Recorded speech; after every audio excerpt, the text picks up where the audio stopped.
সকালবেলা কিন্তু সোনা পাপা আমার কোলেই ঘুমিয়ে পড়েছে। একটু খ্যান করছিল, তাই কোলে নিয়ে ঘুম পাড়াতে পাড়াতে দেখি আমার কোলেই ঘুমিয়ে পড়েছে। So hello everyone, good morning. চলে এসেছি নতুন একটা ভিডিও নিয়ে। দেখতেই পাচ্ছ সকালবেলা ঘুম থেকে উঠে পড়েছি। সোনা পাপা আমার কোলে কিন্তু ঘুমিয়ে পড়েছিল, সঙ্গে সঙ্গে ভিডিও করতে করতে দেখি কিন্তু ও আবার উঠে পড়েছে। আমি আবার যেই চাদরটা গায়ে দিয়েছিলাম সেটা আবার ভাঁজ করে রাখলাম। এদিকে কিন্তু বিছনা তুলে নিয়েছি। তার মধ্যে কিন্তু আমি ফ্রেশ হয়ে চলে এসেছি। এবারে ভালো করে চুলটা বেঁধে নেবো। আর এদিকে কিন্তু খাটের মধ্যে একা একা ওকে শুয়ে দিয়েছি, ও দিব্যি খেলা করছিল, তাই ভাবলাম সেই ফাঁকে আমি একটু নিচে ফ্রেশ হয়ে নিই। তারপর আমি ফ্রেশ হয়ে বসলাম ওর খাবারটা বানানোর জন্য। ও যেহেতু ব্রেস্ট মিল্ক একদমই খেতে চায় না, সেই জন্য কিন্তু ওকে এইভাবেই খাওয়াতে হয়। ডাক্তারেই বলে দিয়েছে যে ও যখন খাবে না তখন তো ওকে আর না খাইয়ে রাখা যাবে না, সেই জন্য কিন্তু ওকে এইভাবেই মিল্ক খাওয়াতে হবে। তো এইদিকে ওর খাবারটা বানানো হয়ে গেছে, আর ও কিন্তু একা একাই খুব সুন্দর খেলা করে। তো খেলা করছিল, তার মধ্যে ওর খাবারটা আমি রেডি করে নিয়েছি। আর একটা কথা কি বলবো, যে মেয়েদের জীবনটাই হচ্ছে এরকম।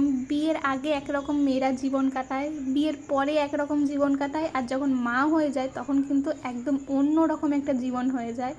মেয়েদের এই 3টে ধাপের এই জীবনটা না একদম অন্য রকম। কিন্তু যাই বলি না কেন, বিয়ের আগে সেই জীবনটা কিন্তু কখনোই ফেরে না।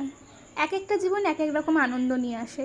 এই জীবনটা কিন্তু যেই মা হওয়ার যে ফিলিংসটা, সেটা কিন্তু একটা মেয়েই জানে, যে একটা মা হওয়ার পরে একটা মেয়ের মধ্যে যে কতটা চেঞ্জ আসে, সেটা একটা মেয়ে ছাড়া কেউ বুঝতে পারে না।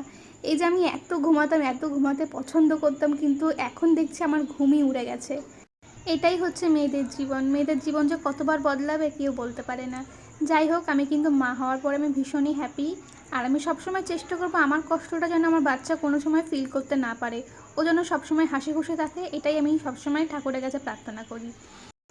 তো যাই হোক, এইদিকে কিন্তু সোনা পাপার দুধটা শেষ হয়ে গেছিলো, সেই জন্য কিন্তু আমি আলাদা করে যেই দুধটা তুলে রেখেছিলাম সেখান থেকে কিন্তু এই কৌটোর মধ্যে ঢেলে নিলাম।